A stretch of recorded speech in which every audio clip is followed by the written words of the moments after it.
Good morning, everybody. This is PROG 39599 Advanced Java Frameworks, Java 4 for those in the know. Humble prof here, Simon Hood, and I am simon.hood at sheridancollege.ca. If you need me, I am around, and I'm always happy to help. Okay, today, ladies and gentlemen, we have a very interesting lecture coming up. We're going to, you know what? I'm not going to get ahead of myself. What did we do last class? Rumleen for 5,000 points again. Rumleen, you took it. I'm sure no one can catch you now. jHipster is correct. Last class, we built a jHipster monolithic application, which is like one app to rule them all, one system only, with a couple of entities, a student and an address, if I recall, maybe a phone number. And it works, and it's awesome. And the important point is we didn't have to do anything except like run a utility, run a command line, low-code generator. Low-code systems, as a refresher, are systems where we don't have to write all the code. We have to write a little bit of code, low code, a little bit of code, but not all of it. There are also no-code generators and no-code systems available for some, if programming is not your forte. So a good example of a no-code generator might be like WordPress. You don't need to know how to write code to deploy complicated systems that do all kinds of stuff. Although you can. And I would say low-code generators are probably the future of software development in the next 5 to 10 years, I would guess. Something that came up at the open house is GPT, the GPT technologies, and the code that they are capable of writing. And I would say they are very much in this vein, the low-code style. They're not perfect. Yes, they can solve problems and do simple things, and eventually they'll be quite good at doing even more complex things. But it's best, it will almost always, I would argue, work best if we let GPT take us like 80% of the way, and then we step in at the end with tweaks and twists and whatever the term is, twerks, I don't know, maybe not twerks, tweaks and twists to make it perfect and do exactly what we need. Not starting from zero, but doing the jobs that humans do better. Perfecting it, if you will, exactly what we require. Okay, awesome. So today then, ladies and gentlemen, we're going to talk about monolithic apps a little bit and compare and contrast them with microservice apps, which is where we're going. I'm going to talk is the right word. I'm going to talk at you about microservice architecture, benefits and drawbacks for, 5 or 6 slides worth. And then we're going to do it. We're going to use jHipster to build not one app, but technically 3, a gateway and 2 microservices, plus we'll need a registry running. That's 4 systems going today simultaneously to make our jHipster microservices magic happen in real time in front of your eyes. It's really quite powerful. I'm sure you'll agree if you don't already. It is really a staggering amount of power this thing will do for us effortlessly. And we don't take it for granted. At least I don't take it for granted. I appreciate having come up the hard way, and so have all of you now, how much thinking has gone into this thing. It's huge. Huge amount of code generation. One other thought before we jump in. A lot of this lecture may be slower. It's Monday morning where I am, and this time that I'm recording, it's 11:20 or so a.m. It's gray and cloudy and dark, but that's not why it's going to be slow. While I'm running the code, while I'm using jHipster to do these things, it will often take 5 minutes, or certainly 3 or 4, sometimes 5 minutes to complete its tasks. I'll type in what I need to do, I'll click enter, and then we'll sit. And I can fill time with the best of them, but I'm not that good sometimes. I will need your help, folks, if you're willing. And so I'm going to ask people to, if you don't mind, to perhaps get your mics ready, if not your cameras, and maybe we can have a sort of side conversation about various other things. there's lots to talk about. There's always lots going on in our world. My mouth works, and so do all of yours. If you're willing, I'm hoping you'll help me. I'll ask a question, and maybe I'll ask it to the class, and we can weigh in together. I don't know how it's going to work. Putting, I love it. Thank you. Singing voices at the ready. Ding. Last year I sang a song by the Beatles, which I think went over, like a cliff. But it was fun. I had a good time with it. Awesome, folks. Okay, jumping in. jHipster microservices. We have seen monolithic apps throughout the development we've done in Java 1, 2, and 3, and even most of Java 4 thus far. That's where we've been. We've been building monolithic apps. Monolithic apps are apps where a single program, a single executing program, handles and processes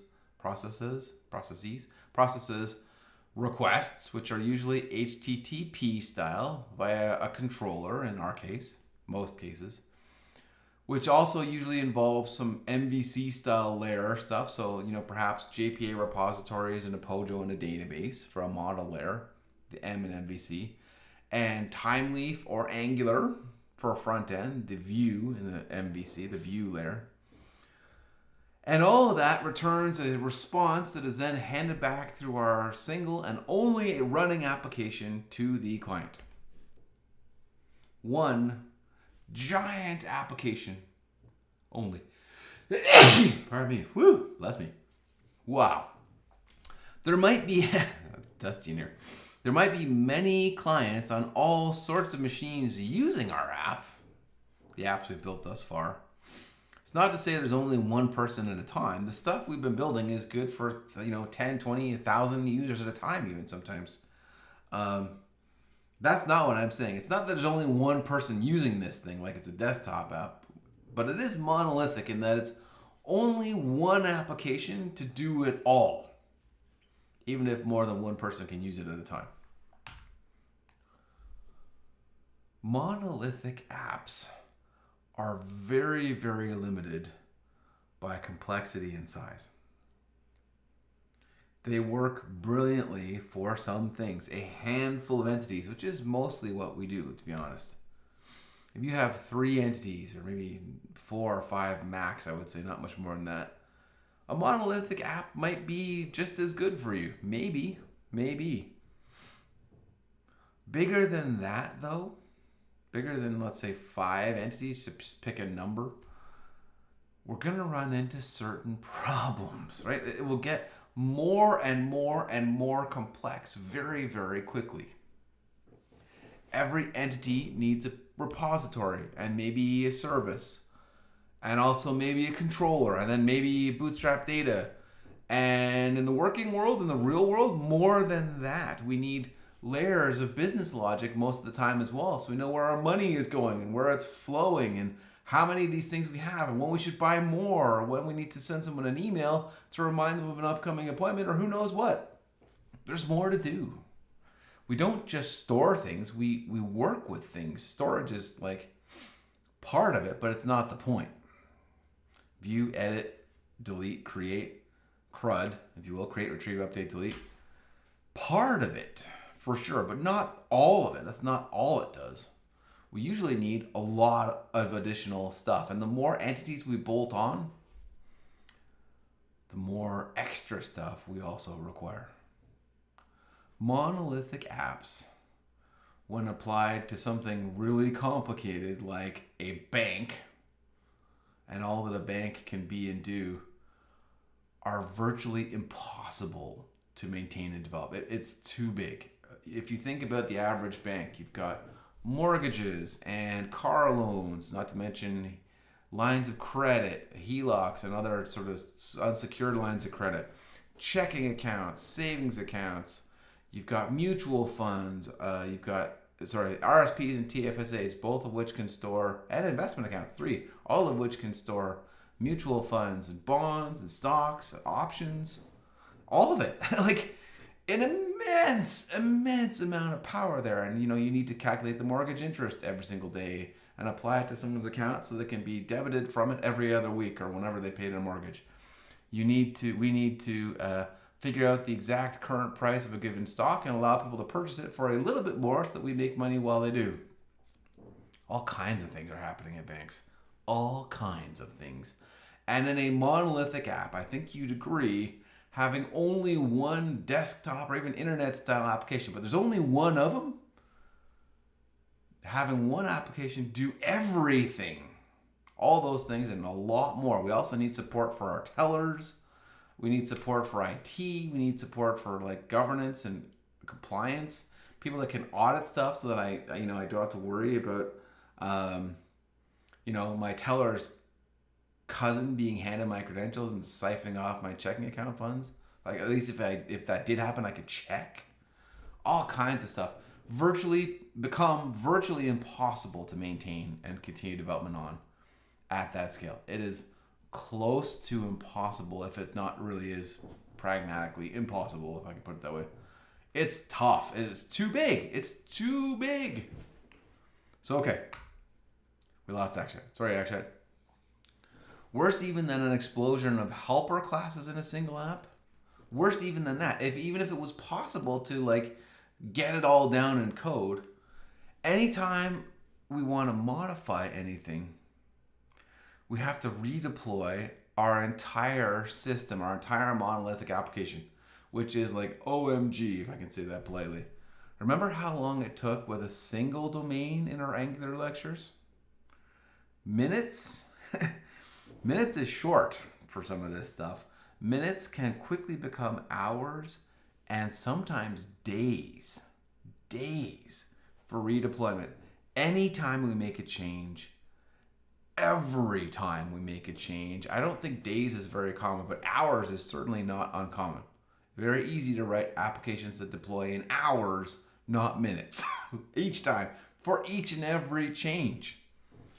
Whew, that will take some time. Additionally, monolithic apps are also super hard to scale.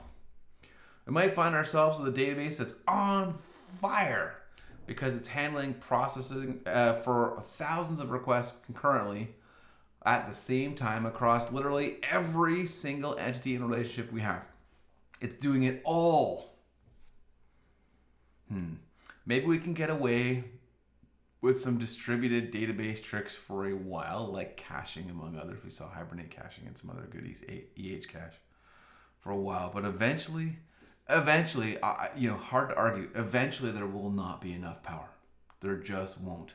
No single computer is capable of handling a Google search let's put it this way.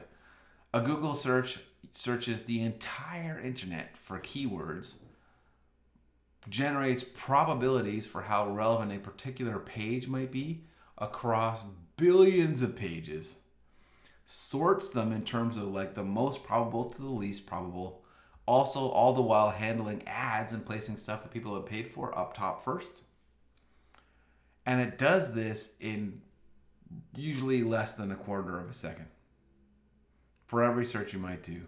And if you're like, yeah, we got this, I'm going to suggest to you the last time anyone checked, Google was handling 250,000 searches just like that, the entire internet for keywords, a second, per second, every second of the day. 250,000 of those. Good luck. Good luck. I don't know what the computer that can run that is, but that's a big computer. It's not one machine. It will never work on one machine. It's too big. Too big. Even if you could add, for example, I'm going to make up a number, 50 yottabytes of RAM, you can't process it. And if you could have a processor that's running at, I can't even imagine how big it would need to be. Not 2 gigahertz, but let's say like 2000 gigahertz without sort of somehow melting or catching on fire. There's other limitations. Like one computer can't do this. It's impossible. So, okay, monolithic apps, though still popular in 2023, and also definitely a great place to start while we're learning, are nearly out of date for anything of significant scale and scope today. Nearly, not completely. the skills we learn with our monolithic apps apply very, very nicely to microservice apps too. And so I will give you at this juncture microservice architecture coming your way right now. Usually, microservice architecture refers to a collection of small services or applications. RESTful is mostly how it's done. So, RESTful services, each running on their own machines, handling their own storage requirements, usually, or whatever they might need to do. And these collections of smaller services, each running on their own systems, talk to each other. They talk to each other. Cool. Picture, if you will, a complete and separate RESTful web service, not sort of like one RESTful service with 5 POJA, but like 5 different applications, each one of which has a single RESTful service with a single entity in each. Each entity essentially has its own application process for processing incoming and outgoing requests and responses, and also its own database for storing the information only the information that it cares about. Cool. We divide up the work a little bit. With microservices, each and every database, each service, repository, bootstrap, data layer, etc., only needs to store and process the information for a tiny fraction of our bigger picture, and definitely not the whole thing all at once, like a monolithic app. We can chop up our processing requirements, usually by functionality, and place them on lots of computers rather than having it all condensed into one massive thing to rule them all. Cool. Microservices, lots and lots of little RESTful services, possibly also a gateway, which would be like a front end. And today we're going to use something called a registry to keep it all lined up for ourselves nicely too. Microservices allow us to develop and maintain our services and our data independently. Developer teams can then be split and specialized into smaller groups. If you have a mortgage team, put them on the mortgage microservice. If you have a car loan team, put them on the car loan microservice. If you have a stock team, as in like purchasing stocks, put them on the stock microservice. If you have a bond team, put them on the bond microservice. However you need to do this. Welcome, Rashid, by the way, welcome.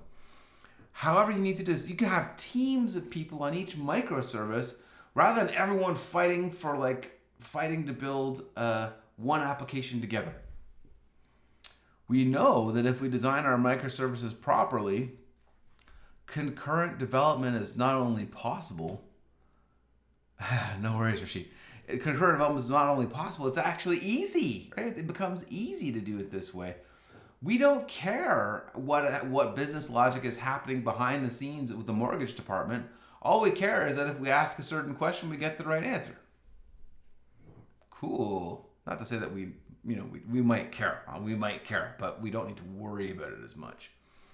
Our whole organization can be split and specialized into smaller groups with microservice architecture, and thereby our entire organization, our whole organization, gets more done in less time too. Additionally, each microservice can be deployed independently of the rest, making something called continuous deployment for potentially very complex applications really simple. If you don't need to change everything, but rather just the mortgage interest rate today, you got it. Redeploy the mortgage system, done. Right? Easy as that.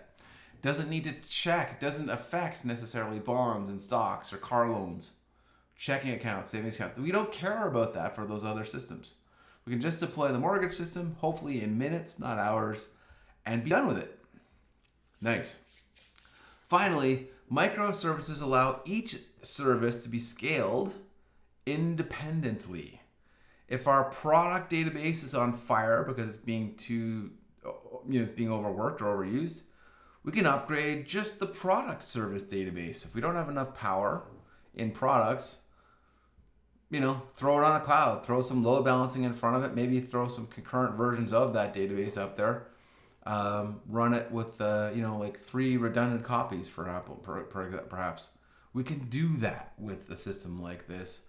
And we don't need to worry about user accounts or shipping inventory. All those other databases won't know or care. We don't need to worry about them. They're separate somehow. Even though they're part of a whole, they're not part of the problem. Nice. Most microservice architectures still have a front end or something comparable, depending on what you want to call it, somewhere. Most of them still do. If we're working towards something that will ultimately be deployed on a phone, for example, probably, and this is just for your notes, probably want an API gateway to shuttle requests and responses to the correct services, to and from the correct services. And then the front end for our system will be an application on the phone. Probably. You have an app of a front end developed in Kotlin or Swift maybe, or a couple of other possibilities. And that front end gateway will talk to our services, often our clouds or somewhere else out there on the internet. On the other hand, depending if we want a more web-based solution, also easily possible. We can make a JavaScript, usually web-based front end, talk to any and all of our services that we might require to process any particular request and response equally easily. The key trick here is that all the heavy lifting, all the hard work, the data management, and everything else associated with the business logic is happening elsewhere, right? We don't need to have a phone the size of New York because we're processing 250,000 searches a second on it for Google. All that power requirement, like the raw brute force silicon, is elsewhere. Our gateway is just pretty pictures and connected to that power through the magic of the internet. Cool. Same thing for our web. Our clients don't need a server warehouse, a server farm, to be able to access Netflix. We don't have that problem now, do we? Netflix is pretty nice. It works very well on browsers. Very well.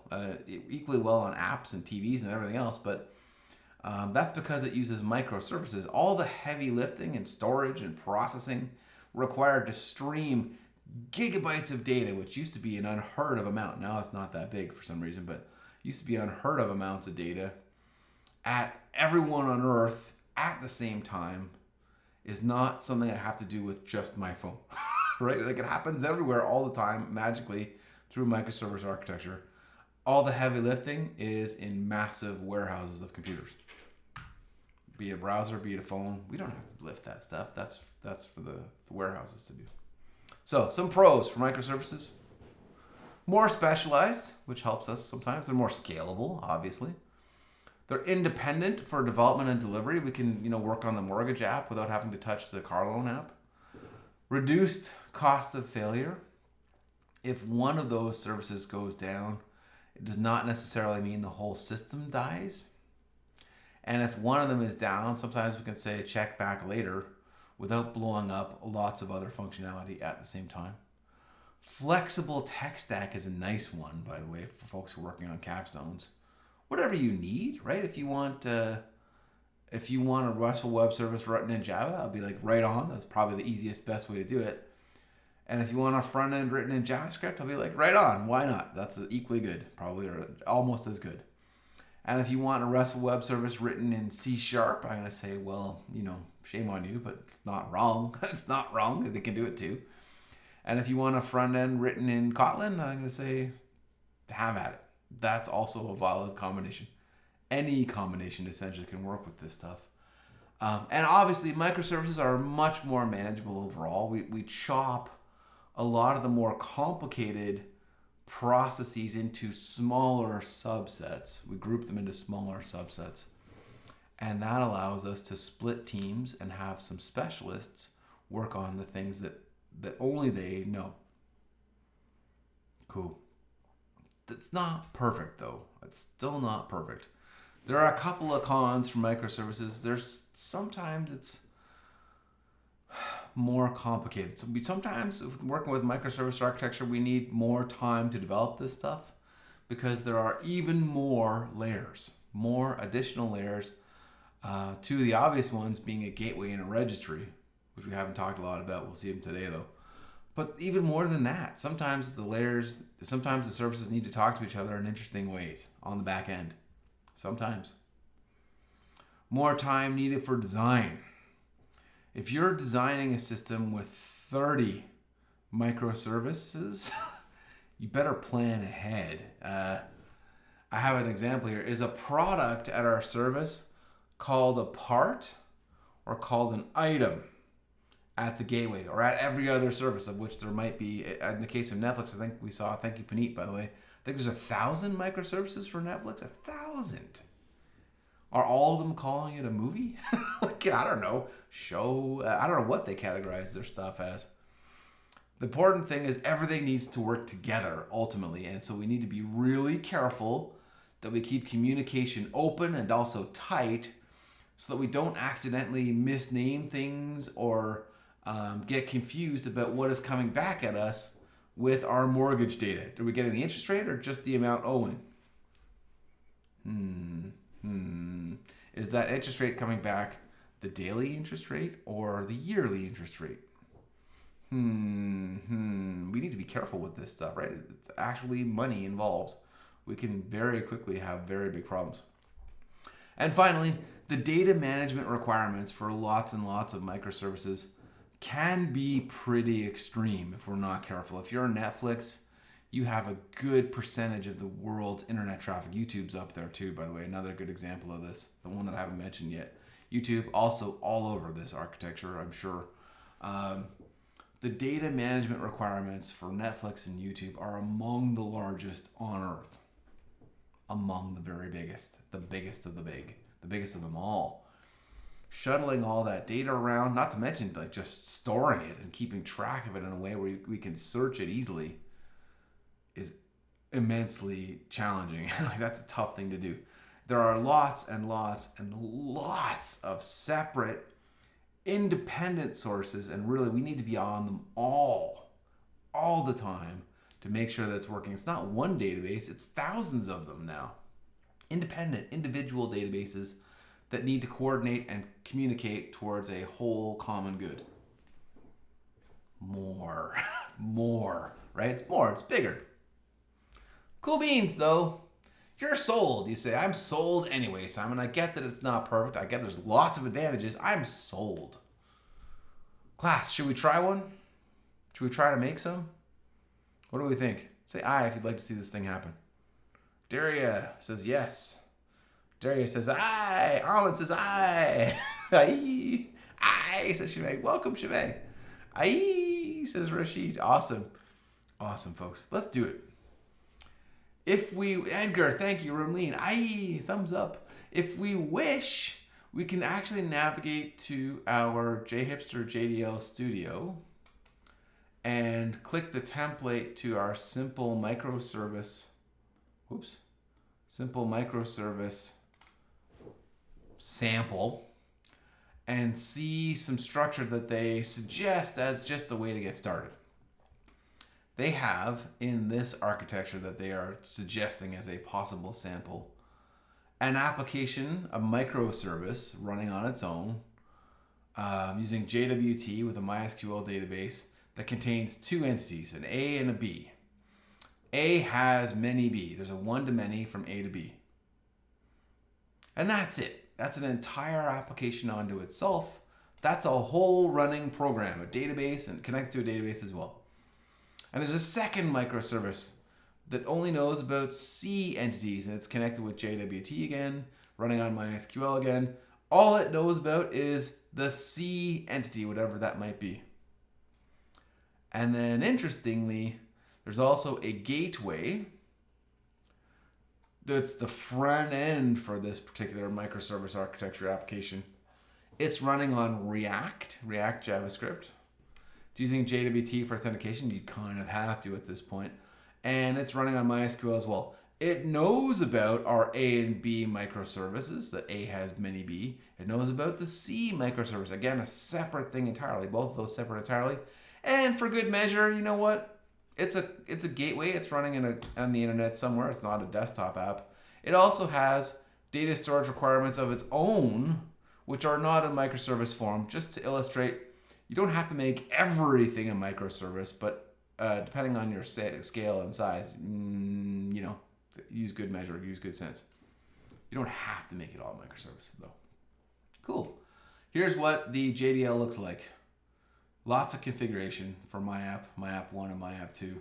Couple of entities in a relationship. Not a lot of data in here. They're not explaining what this does.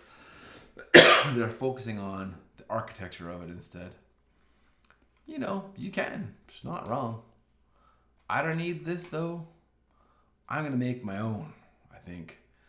You can download that simple microservice and actually just execute that pretty easily with jHipster, and it'll work in one shot. But it's, honestly, to me, it's not all that simple. There's a lot going on in their example already. I want to break it down step by step so I can see what happens. Assuming the build times are not terribly long today, which they probably will be, maybe we can create our own.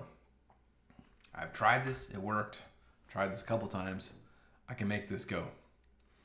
I have a command prompt open. This will be my gateway here. Oops, I gotta fly it over. Gateway. I'm gonna put it in this corner.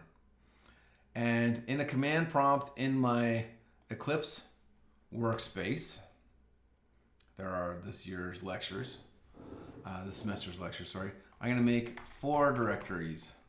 Lecture 111, registry. Lecture 111, student, to store a student entity as a separate microservice. Lecture 111, address and phone, to store a collection of other entities, an address entity and a phone entity, if we need them, if we want them. And a lecture 111, gateway. Sorry, did I say the registry is front end? The registry keeps track of where everything is, where all our microservices are on the internet, and how to reach them easily, what they can do as well, I suppose, in a sense. The student and address and phone projects will be just microservices themselves, simple storage with a RESTful front end. And our gateway is what our clients will see, is the application on the phone, is the application in the browser, what our clients interact with to make this whole juggernaut go. Cool. Student address and phone are microservices, literally just RESTful web services. The gateway is the front end, and the registry helps our gateway find our services, because they could be anywhere. Cool. Folders at the ready. I'm going to suggest we download an already built registry written specifically for jHipster. Although we could make one on our own too, we just don't have that kind of time. If I click on this link, you will see you can download a zip. If you click on the link, it's GitHub, just regular GitHub, to jHipster projects, jHipster registry. It's public repo. You can clone this if you want. There's lots of things you can do. I happen to know I just want the code of it, and you can easily download the zip. I already have. It is in this directory for me. You should all download that zip. I'm going to, is it move or MV? I think it's MV. Move. Copy. It's copy. I forgot how you move stuff in DOS. Move, what's it called? dir star.zip. jHipster registry. Copy jHipster registry.main.zip to /lecture 111 registry. Come on. How to do this? Instead, maybe I could go to lecture 111 registry and tar xf up a level jHipster. What am I looking for? Up a level jHipster. What am I getting wrong? Yeah, we need to extract the zip. I'm gonna do this the easy way, folks. Not playing around with DOS too much. Don't want to break anything. Let me see if I can do this easily. Whoops. Off screen. Moving my registry into my lecture 111, yes. And then you can unzip it from the command prompt too, and I really should be better at that at this point. I'm already in an easy window here though. Off camera. It's thinking, it's going.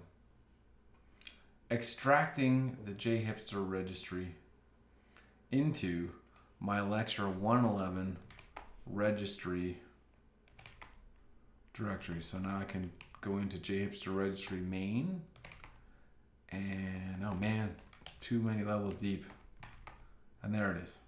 Nice. Here is our registry. Way too many levels deep, but that's what it is. Find myself. Where am I? There I am. Okay. Cool.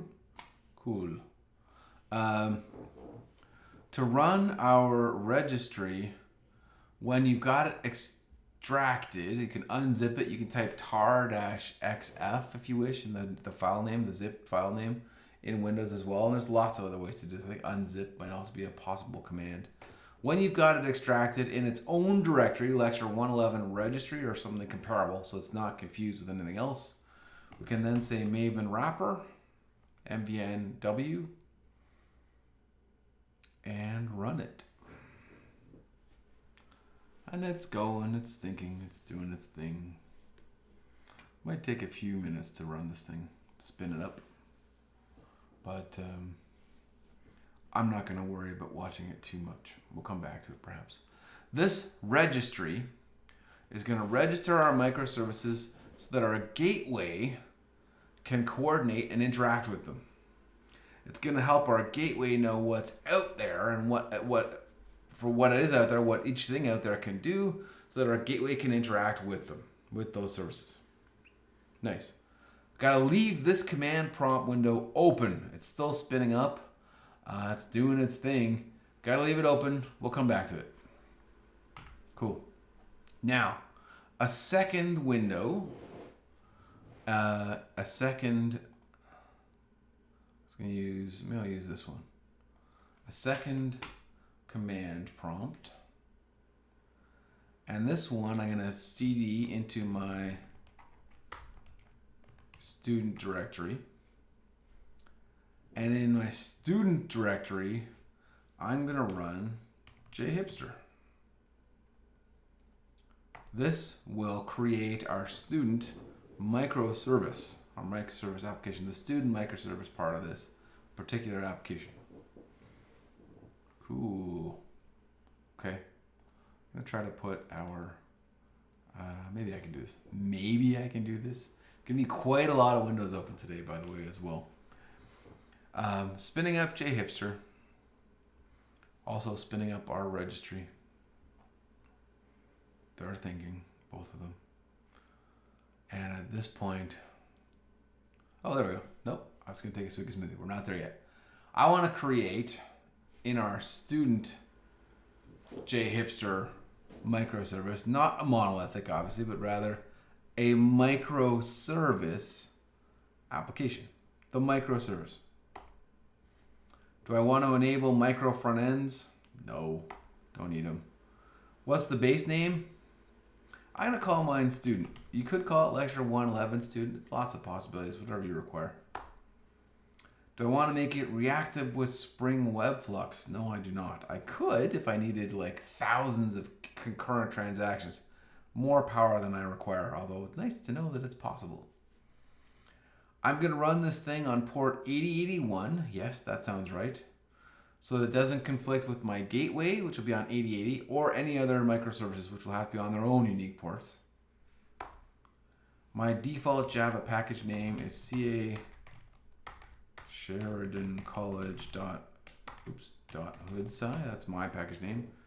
My reverse URL plus my username. Cool. Using jHipster registry, yes. That's going to help me a lot. I have one running up here now.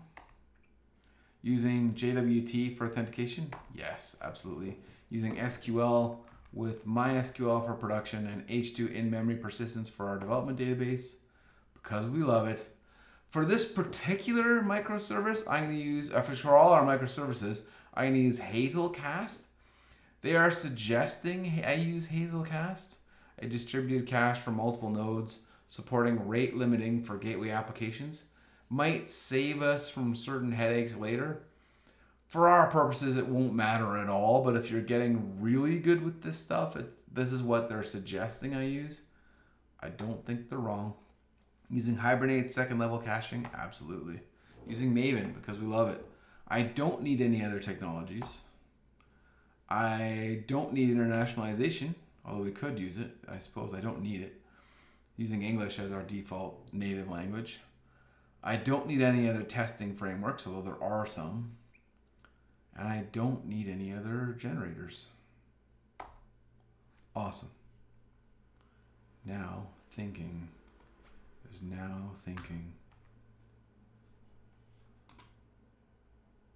Oops, something got chopped off here.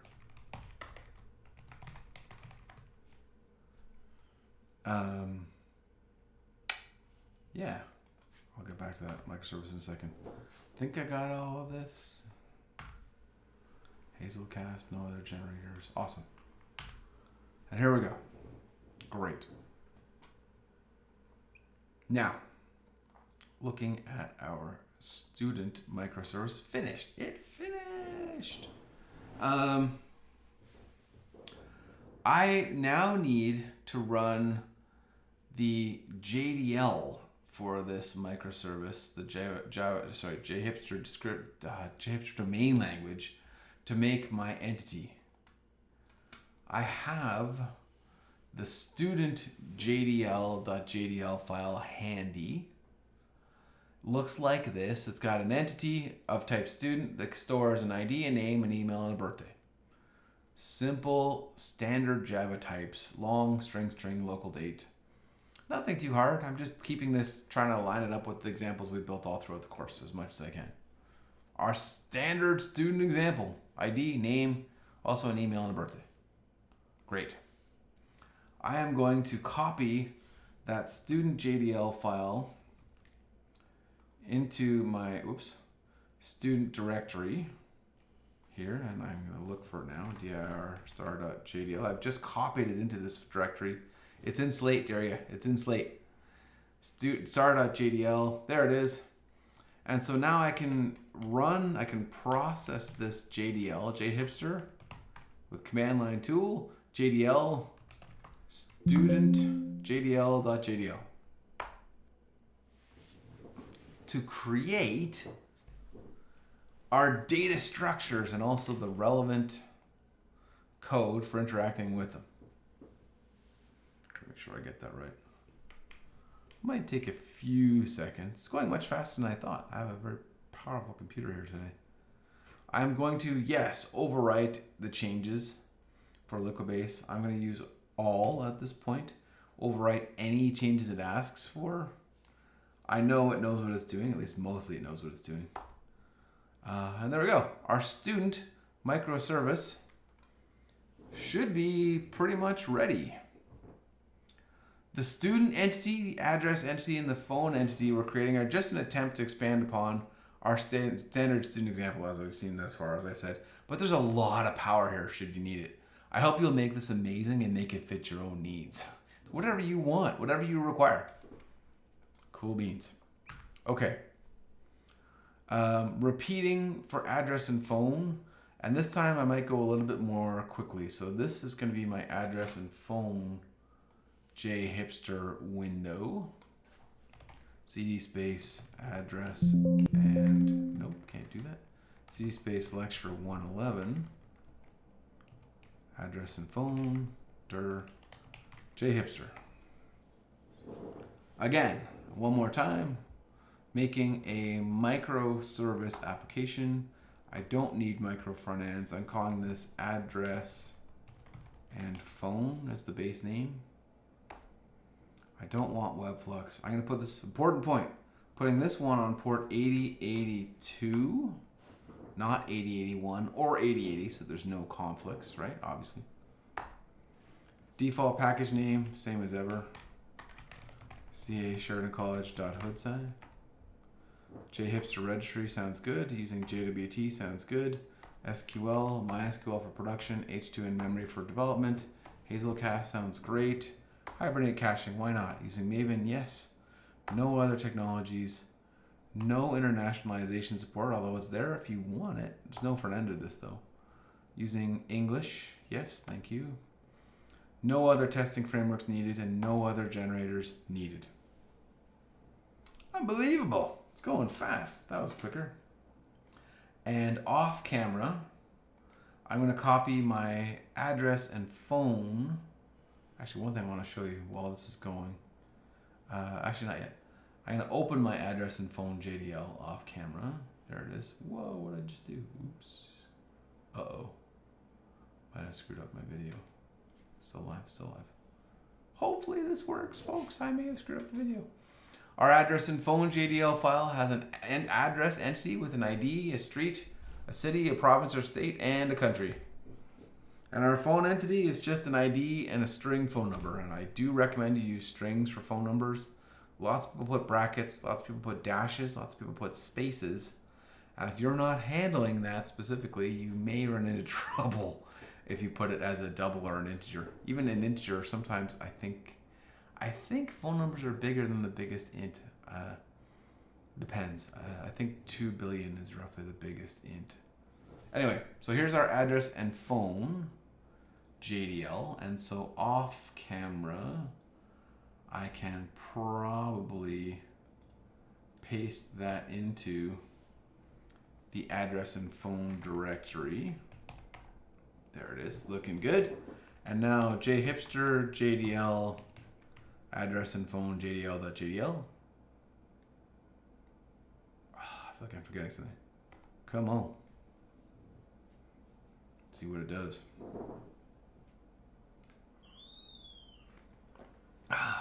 Nice smoothie here. Blueberry mango again. It's one of my favorites.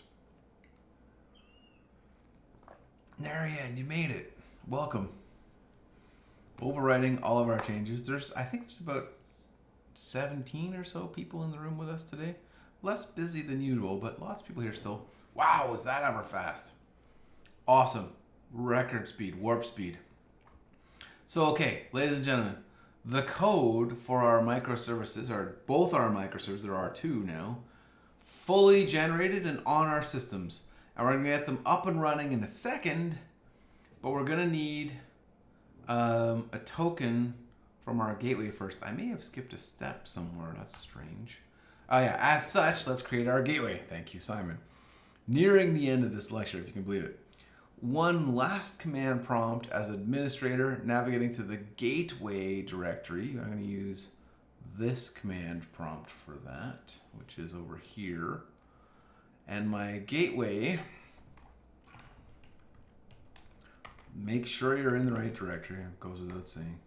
Gateway, I'm going to run jHipster one last time and use it to create our gateway application, not a microservice, and also not a monolithic application. A gateway, a front end for microservices. I don't need micro front ends on our gateway. I'm going to call this one gateway, for lack of a better term. Why not? And it's going to run on port 8080, so like a standard web port, a standard browser, HTTP interaction, www, sort of like World Wide Web style port. The default package name, same as ever, a reverse URL, including my username. Using jHipster registry, using JWT for authentication, same as ever with MySQL and H2 in memory. This time using EH cache or A cache, however that's pronounced. I actually don't know. Heard it pronounced a couple different ways. Which is a local cache for a single node. This gateway is not where the power lies. The power is in our microservices. Using Hibernate, sure, why not? Maven, yes. No other technologies. I'm going to use Angular. People have asked, can they use other frameworks for our client side, for our front end? I'm going to ask that all of you use Angular for your assignment and your exam, upcoming exam, if you can, if you don't mind. I appreciate there's a lot you can know. I don't know it all. I'm learning probably as much as all of you are on this stuff. It's all very new. We're gonna use Angular in this course, and I gotta sort of put my foot down about that if I'm to grade these things at all. Okay, Angular. I would like an bin UI. Yes, thank you. Using default jHipster, sure. There's lots of other possibilities. I would like internationalization support with English and also possibly French because we're in Canada, but lots of possibilities. No other testing frameworks, no other generators, and it's off and running. Cool beans. Now, a bit more to do, but not much. When this thing is done, which is going faster than I thought. I gotta admit, I expect this would take much, much longer.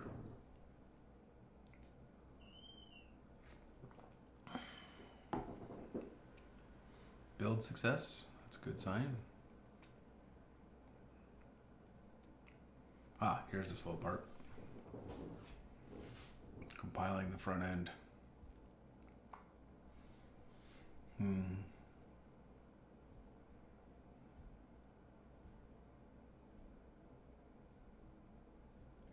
While that's going, I'm going to start my microservices. I think I can run them right now. Maven wrapper on our jHipster student microservice. Possibly. I hope I don't get this in the wrong order. And also Maven wrapper on our address and phone microservice. Get that up and going too. And while those are crunching, I'm going to look at our up here, our gateway, our registry, and we should see them all connect together, by the way, in real time.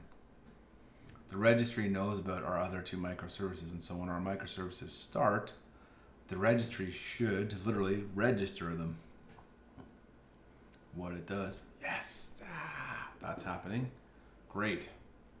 You can see the registration status is 200 code. That's probably meaning A-OK.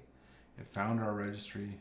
The registry, what can we see here? Looks like it did connect with some stuff. Yep. Both of our microservices are up and running, and both of them, yes, appear to be registered successfully with our registry. That's hard to say. And so now, if my math is correct, Maven to 4M. What does that mean? Font's too small? Corn, what do you mean? 12 of them. No, not to the gateway yet. Sorry, not to the gateway. We're running the registry. I'm running both microservices.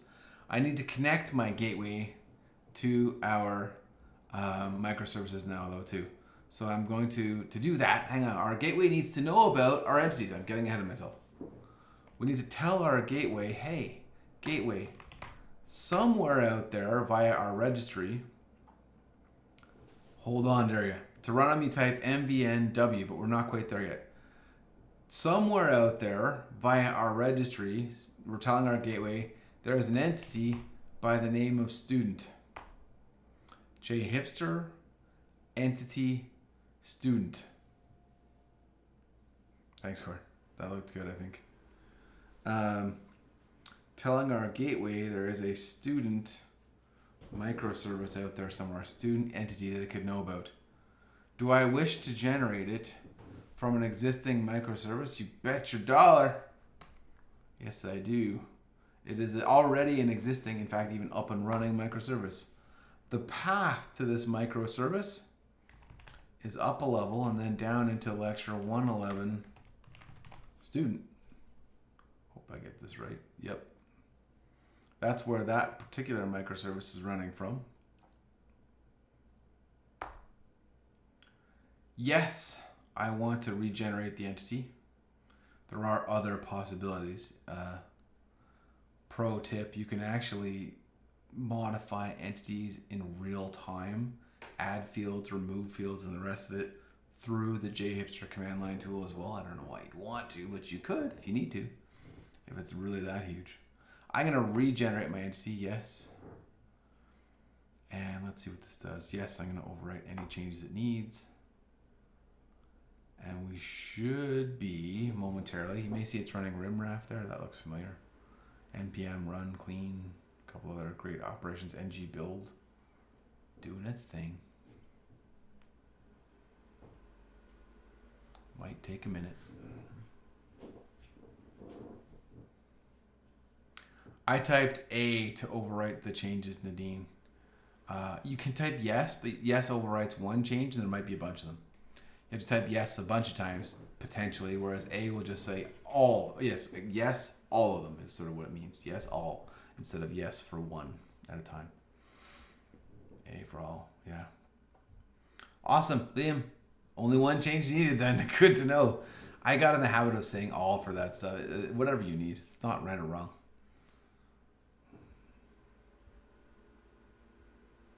Do we type A? Any overwrites it requires, you should say yes or all to. Yes, Melvin and others. You definitely need to overwrite any changes it might need. You allow it to overwrite any files it might need to change, shall we say. Great. Our student entity is wired in to our gateway. Repeat the process, jHipster entity, for our address entity. And hold on for a split second, not address and phone. There are two entities inside address and phone microservice. We got to do this one at a time, one entity at a time, yeah? So jHipster entity address. Address only.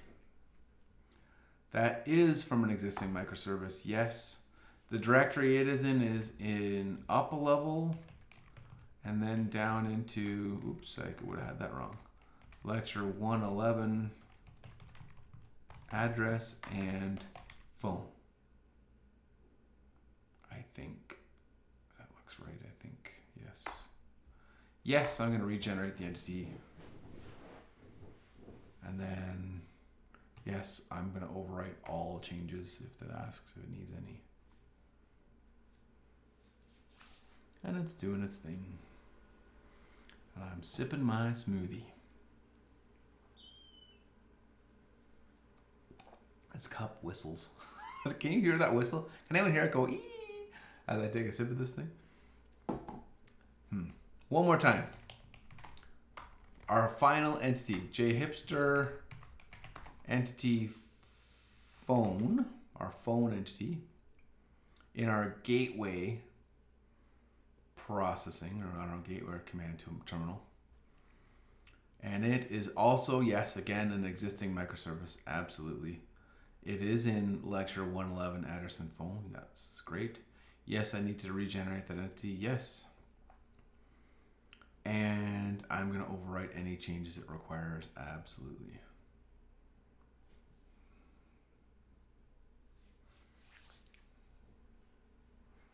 Crunching.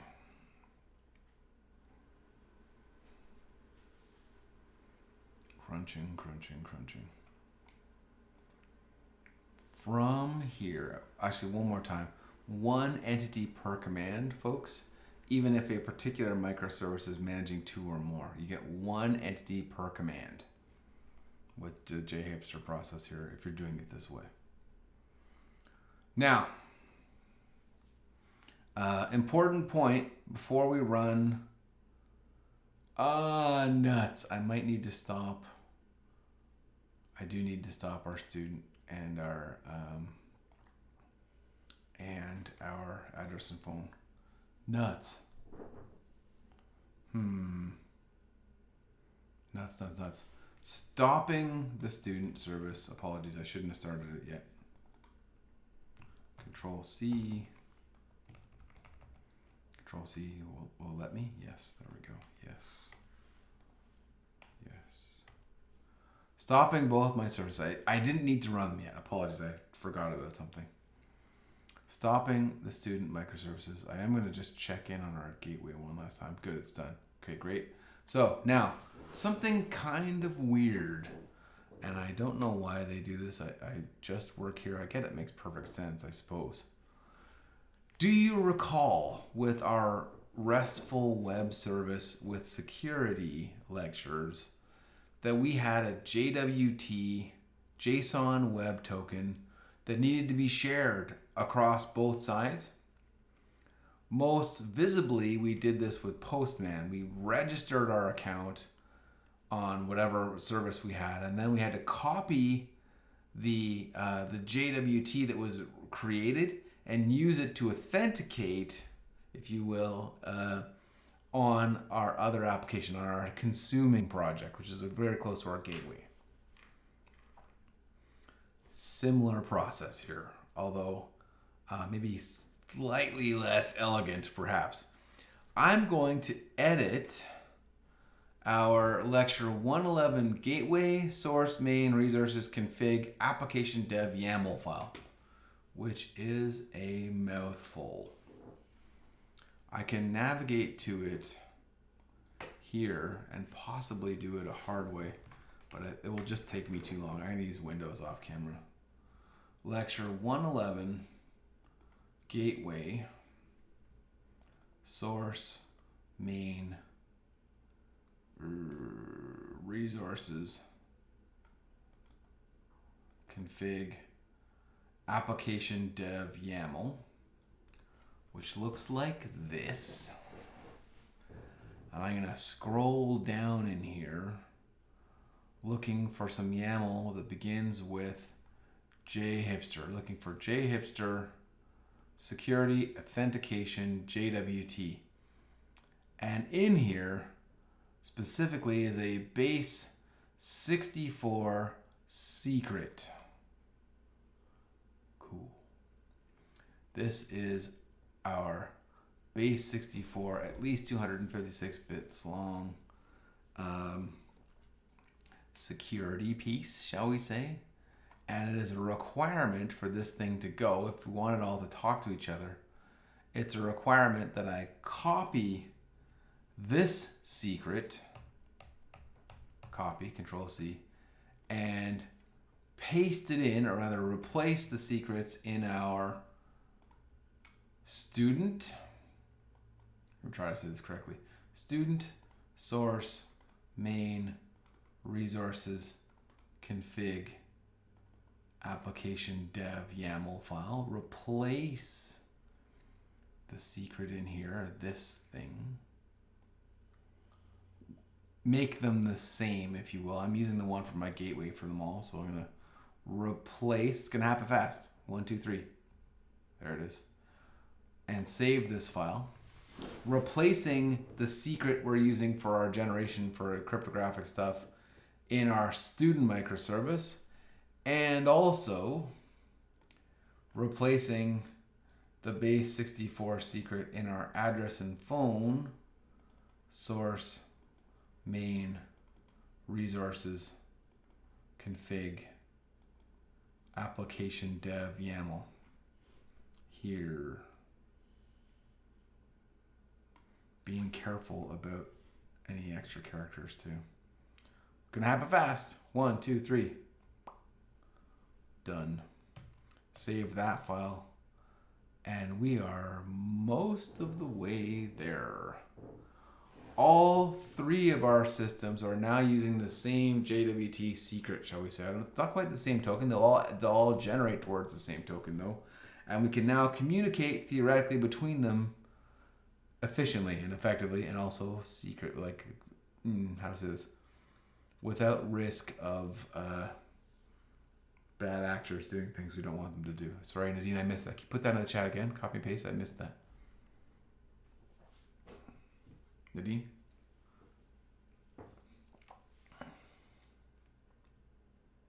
What I did. Yeah. The base 64 secret, jHipster security, something or other. Base 64 secret. Yes, I copied it from my gateway and I replaced the secrets, same exact thing, in our student project and in our address and phone project. Yes, all of them are from application dev YAML. Cool. Other quick questions at this point?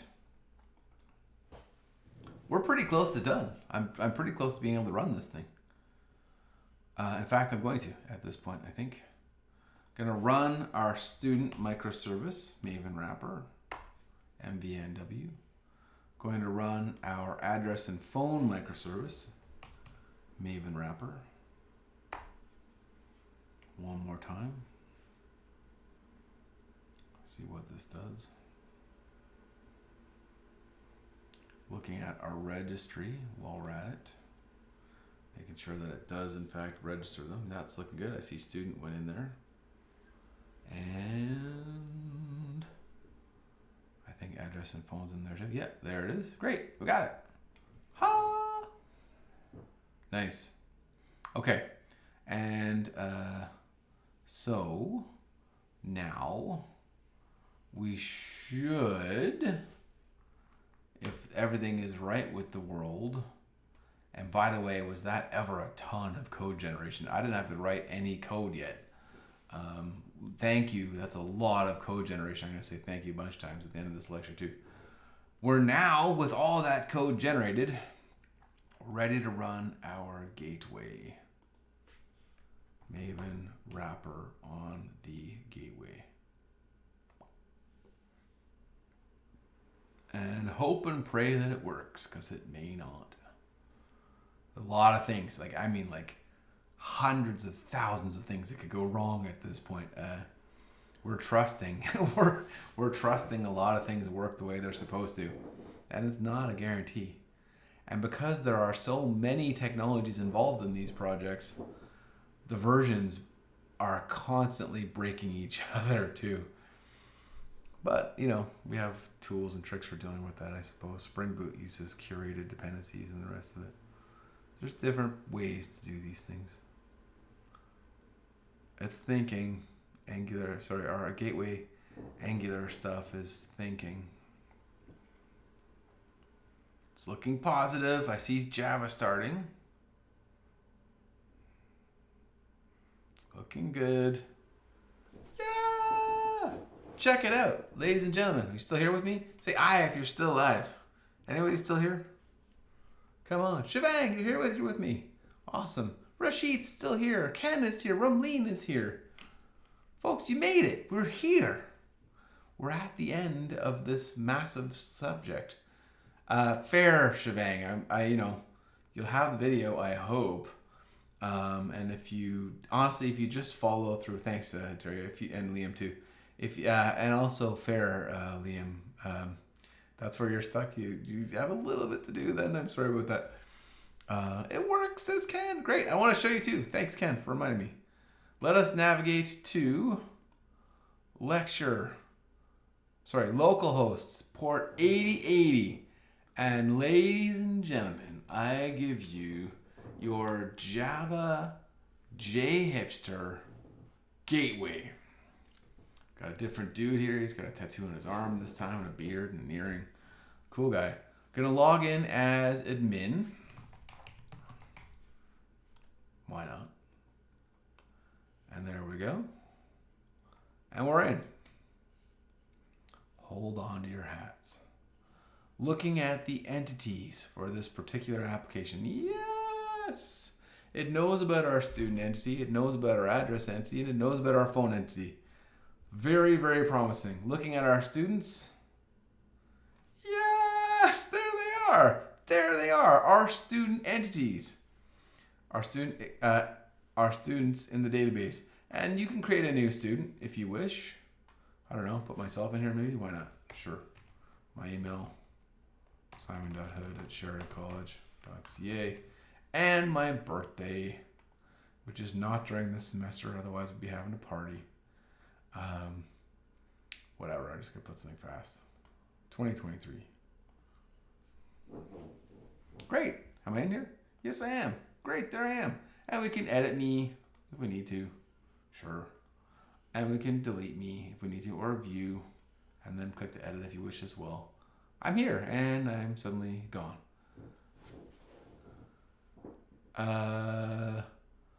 Registry first. in order to run this thing, run the registry first. You can actually run that right at the start and just leave it running for a while. Then you need to make sure you've got your security, your base 64 secrets, your JWT secrets lined up. Then you run your entities, so like student, address, and phone. And then last but not least, you run your gateway projects. The microservices have to be up before you run your gateway or things may crash. Cool. We've got our student entity. Hope that makes sense, William.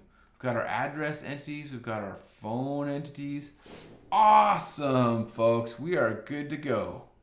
We can flip this thing around to French if we need to. Not that it does much. I prefer English for most things from me. Amazing. Shivang, you may need to fix your base 64 secret if it's asking you to log in again. That is a security problem. That should not be. You need to fix that secret.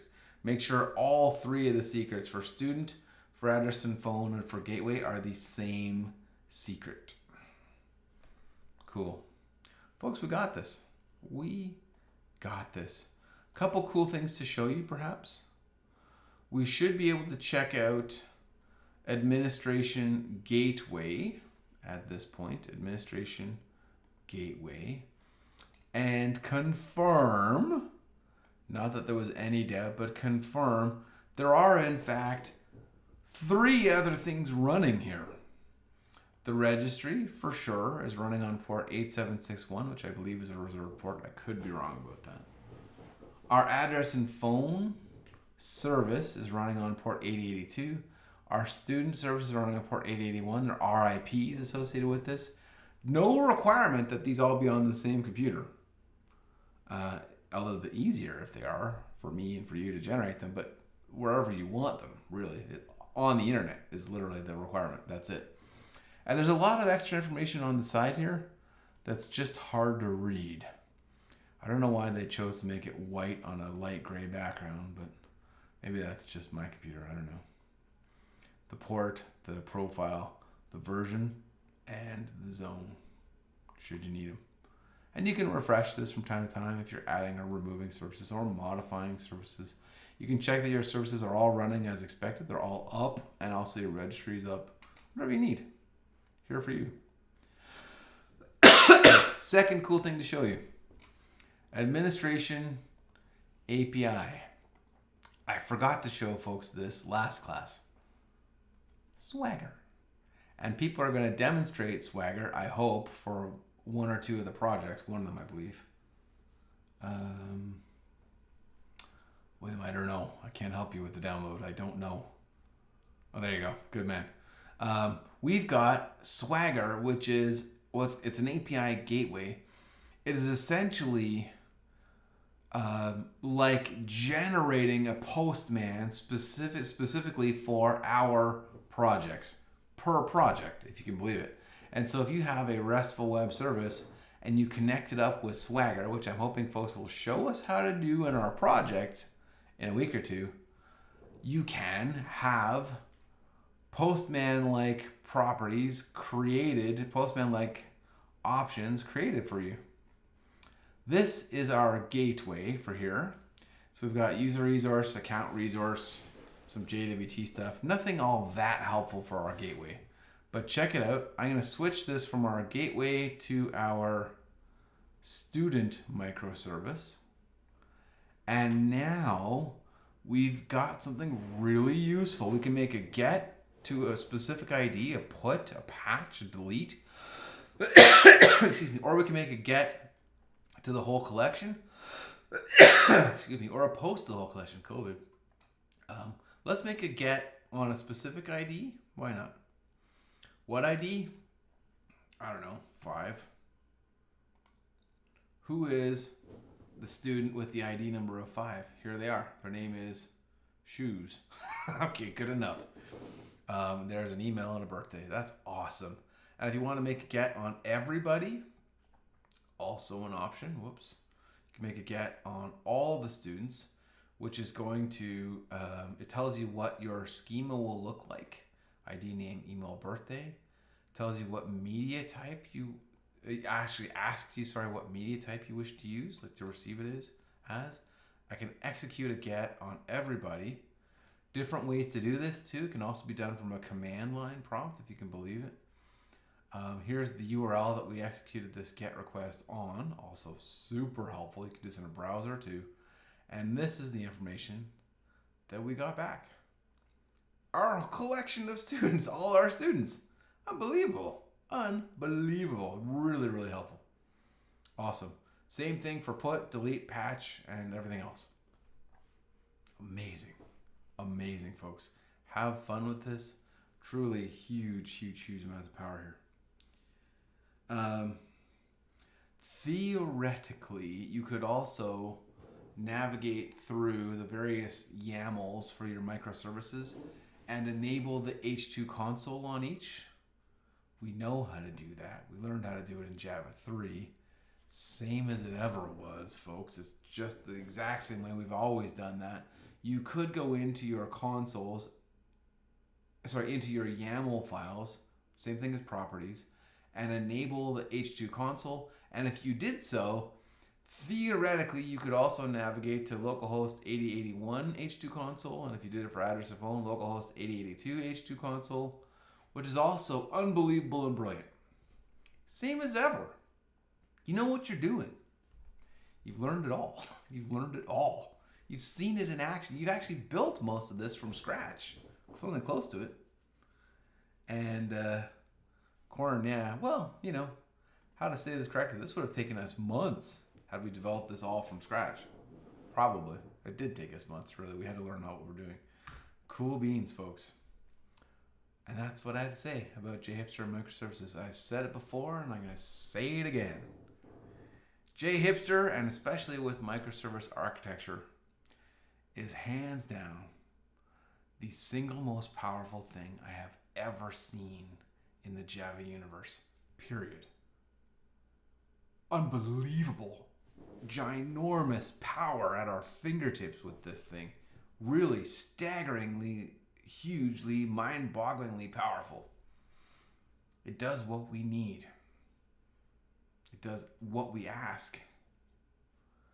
And all we require to make it go, really, a couple of prompts answered and a database structure to start with. And even the database structure is just boiled down into the absolute bare essence of property names, table names, and or entity names, whatever you want to call them, and their types. Table name, property names, and types, something like that. You know what I mean? Now, you've all got a sense of this too. Where this is going. Where software development is going. There are lifetimes you can spend figuring out every tiny intricate part of these processes. And if it were me, I'm pretty happy just to get to the generated code sometimes. I love knowing what it all does. I love that it's completing a massive puzzle piece, connecting my learning from years gone by. But also I love that I get to use it, and I love that it takes me, 5 minutes to run it. Unbelievable. Crazy. Powerful. Applying the knowledge we have now and we'll acquire in the future to take it even farther still is not 5 minutes is there. Okay, fair. It's good. I said it would be slow. I brought 2 smoothies for that exact reason, just to keep sipping on them. I want all of you to apply the knowledge we all have together to take this even farther. It takes us 80% of the way, maybe. It's not done. I mean, you don't want it to look like jHipster. Sorry, Liam, I missed that. Absolute power under the hood. Can you paste that in again if you want? There is a lot of power here. Like, it is really quite powerful. I think you'd agree. Anyway, I hope you'll take it even further, because we're never done. There's more to do. This gets us 80% of the way, and then us, the developers, take over and finish the job. I suspect that will also be true of ChatGPT generated code. A lot of the way, but not done. So, while we're here and while we're exploring this further, I also do think it is definitely important. Thanks, Liam. I definitely think it's important to give thanks give huge thank yous to the incredible amount of human power that was required to make all of this happen. For sure, it's crazy tech, but also humans created it. Humans are responsible at every layer of it. Someone made the Java compiler, someone made Webpack, someone made Angular, someone made Java, someone made Liquibase in Java, someone made Swagger in Java, someone developed the standards that are RESTful web services and all the rest of it. Huge amounts of firepower in this. I can't even begin to list the teams of folks who are responsible to make all this competing tech available, and then even more teams to make it like link together and work together. Thank you, everybody. At this point, it's like a world effort. It's really a massive amount of firepower involved. And so, hoping to leave you with just one or two other last humble thoughts. We're not done the course, but this is the top of the course, if you will. We're on the peak of a mountain, and we're going down the other side next class. One or two other last humble thoughts at this mountaintop that we're looking out at from. Believe it or not, there are more mountains. There's more mountains to climb. I can see tons of them from where I'm standing up here. jHipster and Docker as a technology also work beautifully together. If you're in ISE as a program, don't drop Corn, you're gonna be fine. Hang on, Corn, let's talk about that off camera. jHipster and Docker are like made to go together.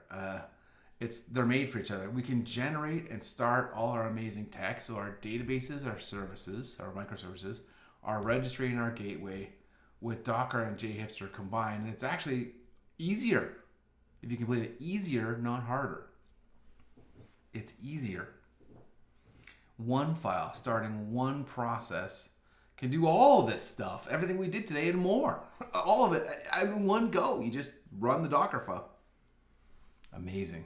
You can even throw that at a cloud. I definitely would recommend, if you're into jHipster, which I hope you, even if you just want to see it go, to see that you can, I definitely hope you'll check out Docker and jHipster in combination too. Like even more next level again. Definitely we're on a mountaintop here, but there's more mountains to climb. We're not done. If you get that working, Docker and jHipster, hold on, Amin, we'll do that after class. I'm almost done. I'm wrapping it up. If you get Docker working with jHipster, deploy the Docker file to a cloud and watch even crazier amounts of power happen. It's really not done. I appreciate this was a big haul up this mountain that we've climbed, but I think from this vantage point we can just see how much further it is possible to climb if we wish. And eventually we get tired and we take breaks. We camp out for the night. We have a snack. We watch Netflix. We play video games. But if you want, wherever you want to go, there's more to go. There's up from here. Significant levels of up from here. In fact, spend lifetimes in any one of the hills we can see in front of us from here. Cool beans. Although it's great, I think, wrapping this up, that jHipster can generate 80-90% of our code for us for these projects we've been building thus far. Generate the code rather than having us write it. We're not done. It's not done. This isn't the end. It's the beginning. This is the beginning. It is absolutely next level.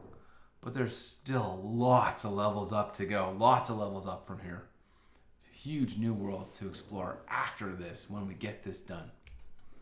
And so something that came up at the open house, people are worried about GPT in their futures. There's a lot you can know. GPT will not do all of this. Not yet. Not yet. Not for a while. So, okay, ladies and gentlemen, that is what I have to share on this, the pinnacle of this course. We still have, I think, 3 lectures to go, but it'll start ramping down the other side for a while, a short while. It'll be a little bit easier after this, Corn and others. If this is too much power, I get it. I'm giving you a sip of water from a fire hose, perhaps, and don't panic. Don't panic, Liam, and others too. Don't panic. It's wherever you want to point it, right? It's wherever you want to point it at. Cool, folks. Stopping the recording, taking questions off camera. Thank you, as always, to all of you watching this as well, and people watching the video on YouTube or wherever I put this. My very great pleasure to serve you, to teach you, to show you the pathways in front of you. Thank you, as always, for your time, your attention, your peace, and your love. Peace out. Cheers all.